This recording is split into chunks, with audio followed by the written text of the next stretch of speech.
இன்னைக்கு காலையில எங்க வீட்டு கதவை வந்து நண்டு தட்டுச்சு. அதனால நாங்க அந்த நண்டு எடுத்து வச்சு நீ காலையில முழிச்ச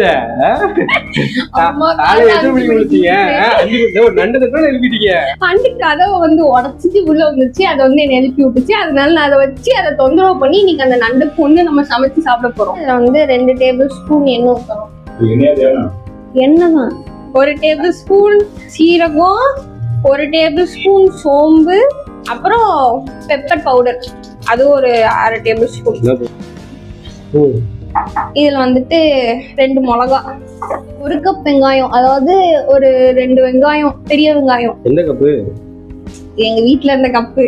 ஒரு 2 டேபிள் ஸ்பூன் இஞ்சி பூண்டு பேஸ்ட் எடுத்துக்கணும். ஒரு 1/2 டேபிள் ஸ்பூன் மஞ்சள் பொடி போடணும். அப்புறம் இது எங்க அம்மா அரைச்ச கொரியண்டர் பவுடர், இதையும் வந்து ஒரு 2 டேபிள் ஸ்பூன் போடணும். தமிழ்ல சொல்லு. 2 மல்லித்தூள். அப்புறம் இது வந்து காஷ்மீரி மிளகாத்தூள் ஒரு 2 டேபிள் ஸ்பூன் எடுத்துருக்கேன். அப்புறமா இதுக்கு கொஞ்சோண்டு தேவையான அளவுக்கு உப்பு. எல்லாத்தையும் சேர்த்து மிக்ஸ் பண்ணு. ஒரு 3 தக்காளி. அப்புறம் கொஞ்சம் நல்லா வதங்கணுன்றதுக்காக கொஞ்சோண்டு உங்க தேவைக்கு ஏற்ற மாதிரி கொஞ்சோண்டு தண்ணி சேர்த்துக்கிட்டீங்கன்னா அடியில ஒட்டாம வதங்கும். தேங்காய் ஒரு கப், 1/2 கப் தேங்காய் வந்து நீங்க எடுத்து கூட சேர்த்துக்கோங்க.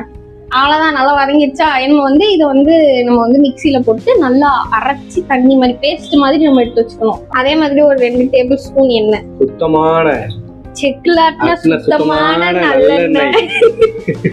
எந்திரிச்சா?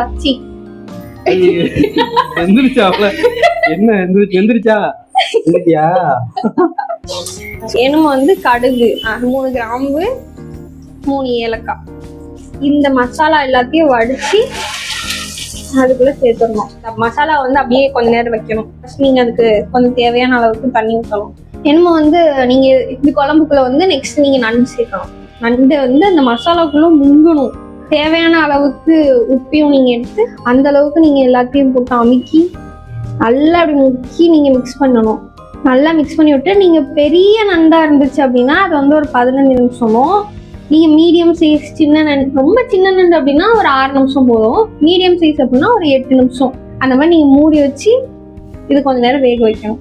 இப்போ நம்ம 15 நிமிஷம் இதை வந்து மூடி வச்சு வேக வச்சிருக்கோம். இப்போ நம்ம அதை திறந்து பார்த்தோம் அப்படின்னா நம்மளுக்கு இப்படி எண்ணெய்லாம் அப்படி பிரிந்து இப்படி நம்மளுக்கு அழகா கிரேவி வந்து பாதி ரெடியாகி வந்திருக்கும். இதை லைட்டாக அப்படி மிக்ஸ் பண்ணிட்டு இன்னொரு 10 நிமிஷம் வைக்கணும். இப்போ தண்ணி வத்தினதுக்கு அப்புறமா நம்மளுக்கு கிரேவியா ரெடி ஆயிடுச்சு.